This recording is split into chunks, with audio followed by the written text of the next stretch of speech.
There is one mind common to all individual men. They are merely two spheres of activity within one mind. There are not two minds. Your conscious mind is the reasoning mind. It is that phase of mind which chooses, weighs, dissects, analyzes, investigates, scrutinizes, comes to conclusions and decisions. For example, you choose your books, your home, your partner in life. You make all your decisions with your conscious mind. On the other hand, without any conscious choice on your part, your heart is kept functioning automatically, and the process of digestion, circulation, and breathing are carried on by your subconscious mind through processes independent of your conscious control. Your subconscious mind accepts what is impressed upon it, or what you consciously believe. It does not reason out things like your conscious mind. It's a one-track mind. It does not argue with you controversially.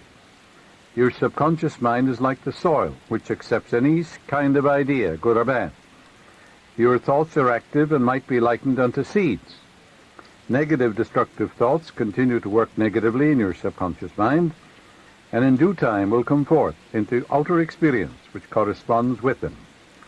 Remember, your subconscious mind does not engage in proving whether your thoughts are good or bad, true or false, but it responds according to the nature of your thoughts or suggestions.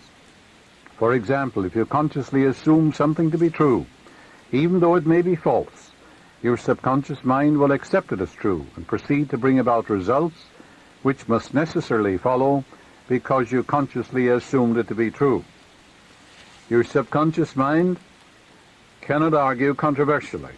Hence, if you give it wrong suggestions, it will accept them as true and will proceed to bring them to pass as conditions, experience, and events. Your subconscious mind is oftentimes referred to as your subjective mind. Your subjective mind takes cognizance of its environment by means independent of the five senses. Your subjective mind perceives by intuition. It is the seat of your emotion and the storehouse of memory. Your subjective mind performs its highest functions when your objective senses are in abeyance. In a word, it is that intelligence which makes itself manifest when the objective mind is suspended or in a sleepy, drowsy state. Your subjective mind sees without the use of the natural organs of vision. It has the capacity of clairvoyance and clairaudience.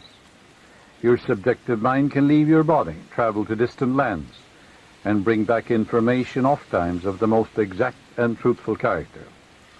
Through your subjective mind, you can read the thoughts of others, read the contents of sealed envelopes and closed safes. Your subjective mind has the ability to apprehend the thoughts of others without the use of the ordinary objective means of communication.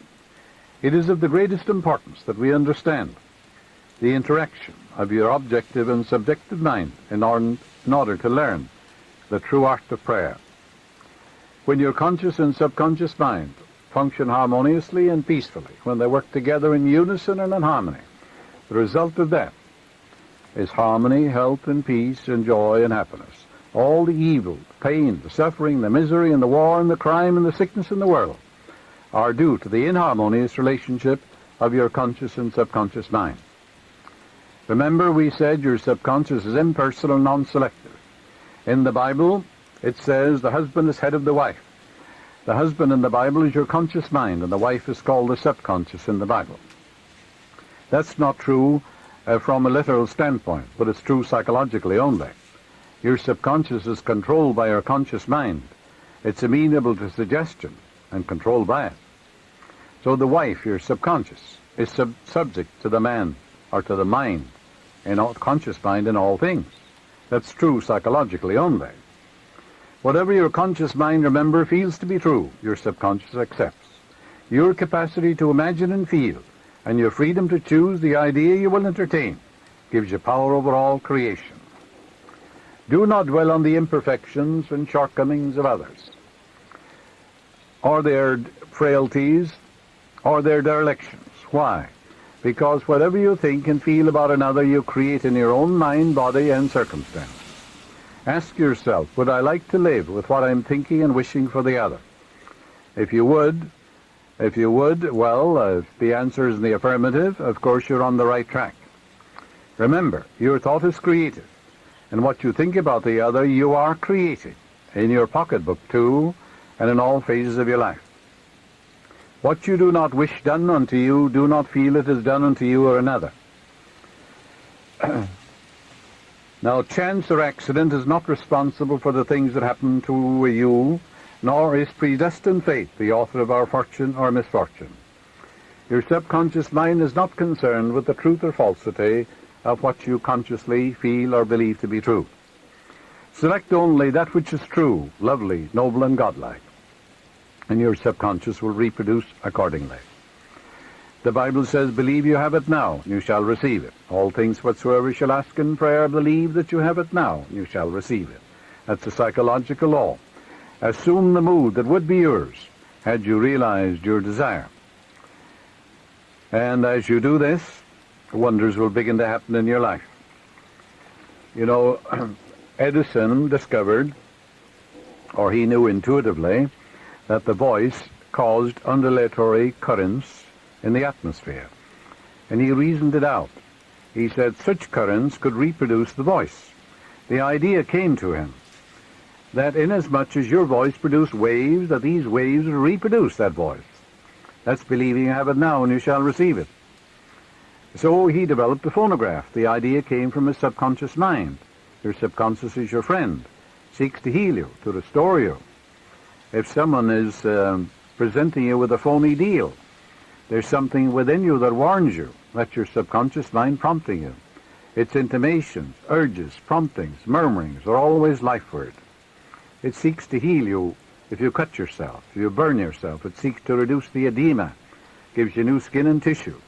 If your child is very sick and you're completely exhausted and you think about waking up to give the medicine to your child at 2 or 3 o'clock in the morning, it'll wake you up, no matter how tired you are, exactly at 2 o'clock to minister to your child. Its tendency is always life word. Electricity, Edison knew, was produced by friction. Reverse it. Friction, in turn, produces electricity. Edison knew the transformation of forces. He knew that transformation of force, that the force is reversible. Heat produces mechanical motion. Mechanical motion produces heat. Cause and effect, action and reaction. These are cosmic and universal. Pray believing that you already possess what you pray for. Yes, and it will come to pass. This is the law of inverse transformation.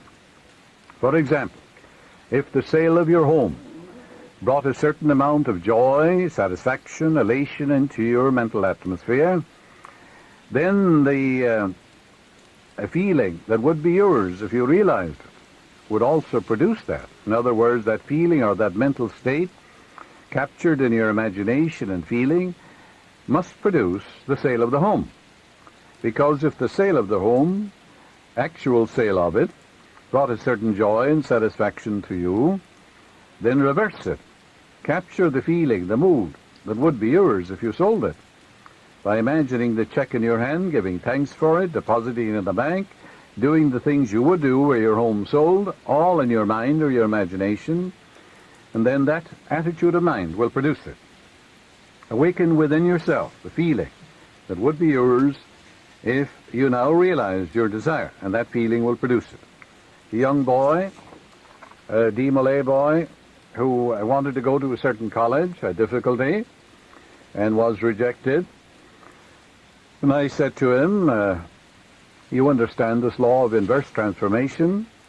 How would you feel if they accepted you now? You went in to see this man who rejected you and said, well, we've changed our mind. We've looked over your qualifications and you are accepted. He said, I'd feel happy. I'd call up my dad. I'd feel wonderful. Well, I said, as you go to sleep at night, feel that I'm congratulating you on your acceptance and your marvelous success in the college. Imagine you're also talking to your dad and telling him you've been accepted. And you're going in there now in your own mind. And this man is saying, well, you're accepted. It's wonderful. All right, you can capture that feeling, that in your imagination, that inner mood. And he did that, and he was accepted. Yes, the feeling of the answered prayer, if assumed and sustained, must objectify the answer to your prayer. So that's the meaning. If he calleth things that be not as though they were, and the unseen become seen. If a physical fact can produce the psychological state, then that psychological state can produce the physical fact. That's the meaning of all things whatsoever you shall ask in prayer, believing. Believe that you have it now and you shall receive it. How can you believe you have it now? Well, the reality of it is an idea, isn't it? A mental picture in your mind. So you accept the mental picture, dramatize it, feel the reality of it, rejoice in it, believe in the law of growth, knowing that the seed you put on the ground will grow if you nourish it, sustain it, water it, and fertilize it. The philosophy of 6,000 years has not searched the chambers and the magazines of the soul. Emerson said that.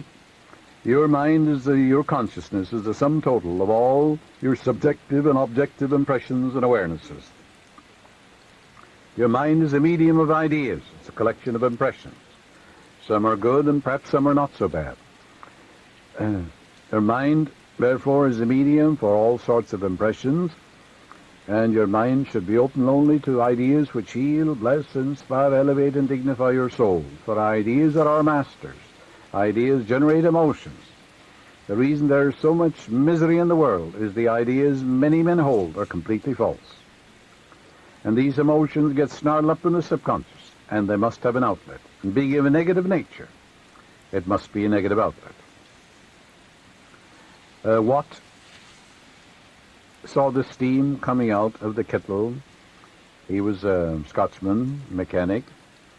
His mother was making a cup of tea, and he saw the result of the steam forcing the lid up. He began to think, what would happen if I harnessed that steam? Tremendous power there. All he had was an idea. He began to think about it from all angles. The idea came from his subconscious mind to force steam into a cylinder, which contained a piston. The expansion forced the piston back and drove the wheels. That was the beginning of the steam engine, which revolutionized industry all over the world. When a man says it can't be done, it was never done before, it's impossible. Remember, the science of aerodynamics states that the bumblebee cannot fly because its wingspan is too short and its weight is too great for it to fly. But the bumblebee doesn't know what's in the textbook, so it goes ahead and flies. So when someone says it can't be done, the man who knows the power of his imagination, of the great friend within him, says, what does he say? It says, I'm going to do it. It can be done. And the subconscious, which is his friend, responds to him and brings it to pass in a wonderful, wonderful way. Here's a friend also for a ban. Someone mailed me this clipping. It's an unknown Mexican, it says, from the Copley News Service. And he was praying for wealth. That is, he wanted money to do the things he wanted to do. Obviously, he was poor, according to the article. And in a dream, he sees the Virgin, because he had gone to Guadalupe to pray. And the Virgin said to him in a dream, purchase this ticket 37281 in a Mexican lottery. He called his nephew in Texas, and he asked him to track it down. So the nephew tracked it down, and he invested the uncle's money to buy the block of tickets. And the uncle won $3 million, a grand prize in Mexico. The Internal Revenue, the article said, visited his nephew and said, we want $1,600,000 because you're here in America and you bought this ticket. So he took it to the tax court. And the article says the judge said, well, this man received an answer to his prayer from the Virgin, and the ticket was purchased in his name, and the Internal Revenue doesn't get anything. So that's the friend that gave this Mexican, who believed that the Virgin would answer him, $3 million. That's the friend that's within you. Its ways are past finding out. The Virgin, of course, is the I am within you, your own subconscious mind. It's capable of infinite conceptions within itself. That's why Mary means the sea, Virgin means the pure mind, the infinite mind, the I am, the presence of God within you. That's called the Virgin Mary in all Bibles of the world. Mary is a Latin word meaning the sea. So it has nothing at all to do with a woman or a virgin or anything of that nature. because there is that within you that's capable of an infinite number of conceptions of itself without the aid of any man. It created the whole universe.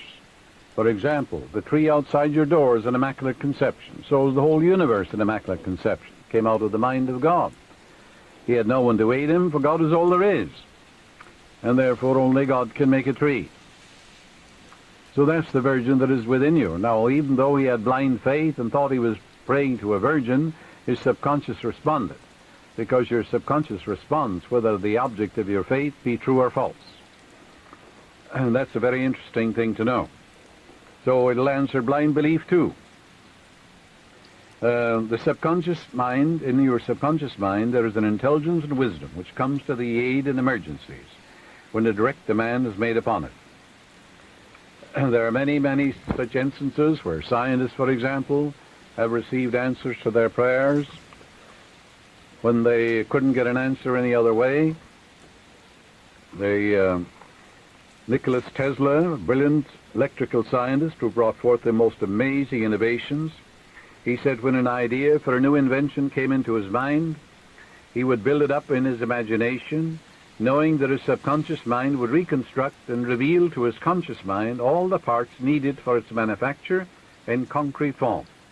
Through quietly contemplating every possible improvement, he spent no time in correcting defects, and was able to give the technicians the perfect product of his mind. He said, "Invariably, my device works as I imagined it should. In 20 years, there has not been a single exception." His subconscious mind gave him the answer to all his inventions. The famous chemist, Frederick von Stradonich, used his subconscious mind to solve his problem as follows. He had been working laboriously for a long time, trying to rearrange the 6 carbon and 6 hydrogen atoms of the benzene formula. He was constantly perplexed and unable to solve the matter. Tired and exhausted, he turned the request over completely to his subconscious mind. Shortly afterwards, he was about to board a London bus.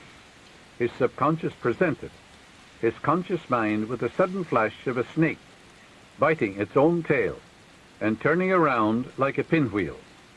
This answer from his subconscious mind gave him the long-sought answer of the circular rearrangement of the atoms that is known as the benzene ring, and every high school boy knows how that came to pass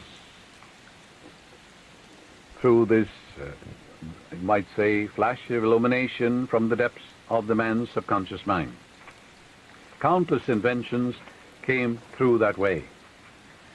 The Bible says, "I, the Lord," meaning your subconscious mind, "will make myself known unto a man in a vision, will speak to man in a dream." When I use the term subconscious mind, I'm talking about the great universal mind. I'm not looking at it from a Freudian narrow standpoint, where it deals with a mind of sex repressions and frustrations and inhibitions and things of that nature. Not at all. I am talking of the Father within which doeth the works. You can call it the supernormal mind, the superconscious mind, the subliminal mind. You can call it Allah, Brahma, reality, infinite intelligence, self-originating spirit, life principle. Call it by any name you want to. Actually, it's nameless anyhow. But it is that subjective depths of view, that subjective wisdom and intelligence that controls all your vital organs when you're sound asleep, that sometimes answers your prayer in a dream, in a vision of the night.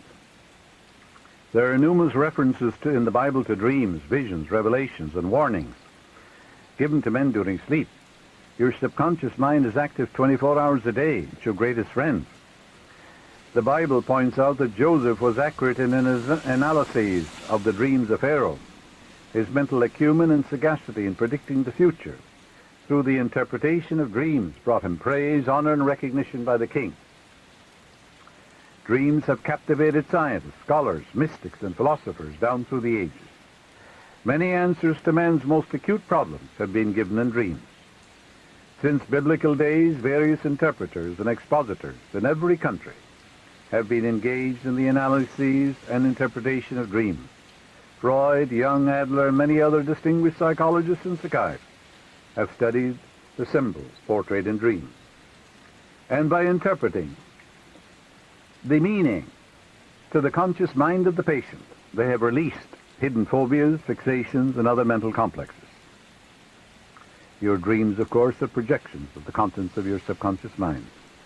Many instances they answer your problems and warn you regarding investments, journeys, and marriage, as well as pitfalls of daily living. Your dream is a dramatization of your subconscious mind. It's not fatalistic. You mold, fashion, and shape your own destiny by your thought and feeling. Anything in your subconscious mind is subject to change. And when you know the laws of mind, you predict your own future. You can fill your subconscious mind with the truths of God, and you will crowd out of your mind everything unlike God. For the lower is subject to the higher. Your subconscious is subject to the conscious mind. That's the husband, you see, has charge over the wife in biblical language.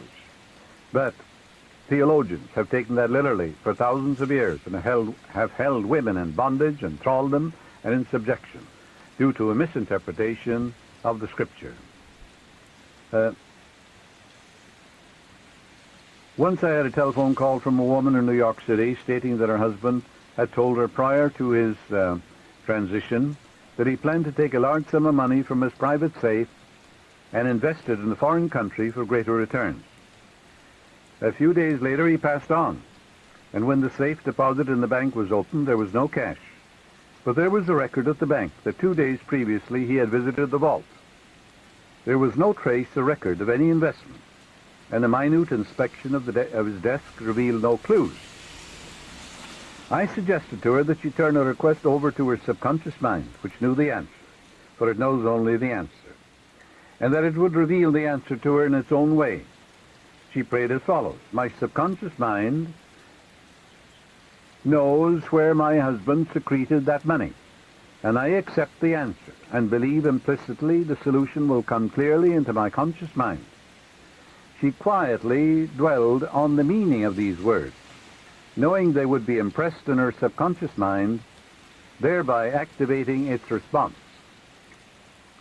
She had a very vivid dream in which she saw a small black box hidden behind a picture of Lincoln on the wall in her husband's work den.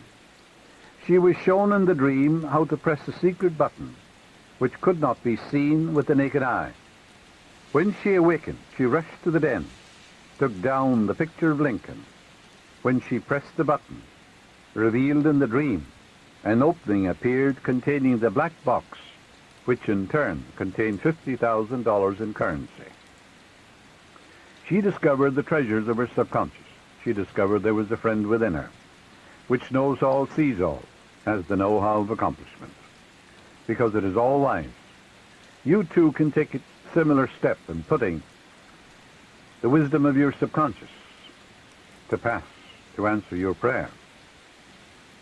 A young woman in San Francisco experienced a recurrent dream for 4 consecutive nights. In her dream, her fiancé, who was living in Los Angeles, appeared to her, and quite suddenly, a very high mountain, which seemed impossible to scale, came between them. In the dream, she was deeply surprised, frustrated, and bewildered. She awoke, wrestling with the problem and sensing something very wrong and shady. I asked her what the mountain signified to her, as every dream, when interpreted properly, must coincide with the inner awareness and feeling of the dreamer. Moreover, a recurrent dream is very important, as it is the intuitive voice of your subconscious saying to you, stop, look, and listen. The word mountain to her meant an insuperable obstacle. I suggested to her that she speak to her fiancé about the dream and gain the assurance that there was nothing hidden that was not revealed, and nothing covered up that was not made known to her. Accordingly, she flew down to Los Angeles to see her fiancé, who met her at the airport. After a heart-to-heart talk, he finally told her, I am a homosexual. I wanted to marry you so that my customers, who are very religious, would not suspect anything. Her dream prevented her from experiencing what eventually would have been a great traumatic shock.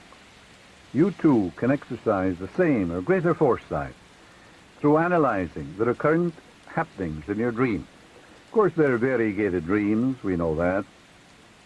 Some due to sexual frustration or repression, others are due to mental and emotional turmoil, bodily malfunctioning, fears and religious taboos. reproduction and a recast of past events or of the activities of the day. However, there are many dreams of a recurrent nature, as well as of a precognitive significance, wherein you see events before they happen. Many times you're given detailed instructions in the dream as to what action to take. There is a wonderful power within you, subconscious intelligence and wisdom, that man can use. He may be religious, he may be agnostic, he may be an atheist, and yet he can experience this infinite intelligence and wisdom functioning for him, because you need no creed. If you will call upon it, it will answer you, just as well as the atheist or the agnostic gets an answer. It's impersonal, no respecter of persons. You can call it a superhuman intelligence if you want to, or as I said, a subliminal mind or a subjective mind, or the I am, they call it Om in India. But the point is, the presence of the infinite is within you. It's in your own subliminal depths. It's all through a law. It is there and we should use it. It works as you sleep. The German proverb is, night brings counsel. Your body doesn't rest. Your heart and all the vital organs are working while you're sound asleep. Your conscious mind is in abeyance. You turn away from the vexations and the strife and the contentions of the day. But 2/3 of your life is controlled by the 1/3 in sleep. What do you go to sleep with every night? Go to sleep in the feeling that you're a tremendous success, that you're absolutely outstanding. If you have a problem, contemplate the solution. Say, infinite intelligence gives me the solution. I accept the answer. It comes to me in divine order. So that subjective self of you corrects the errors of the day and anchors your thoughts to the supreme intelligence within you. In other words, the ancient Hebrews said you participate in the wisdom and the foreknowledge of the gods when you're sound asleep, because healing currents are released when you're asleep. The Bible says, he giveth his beloved in sleep.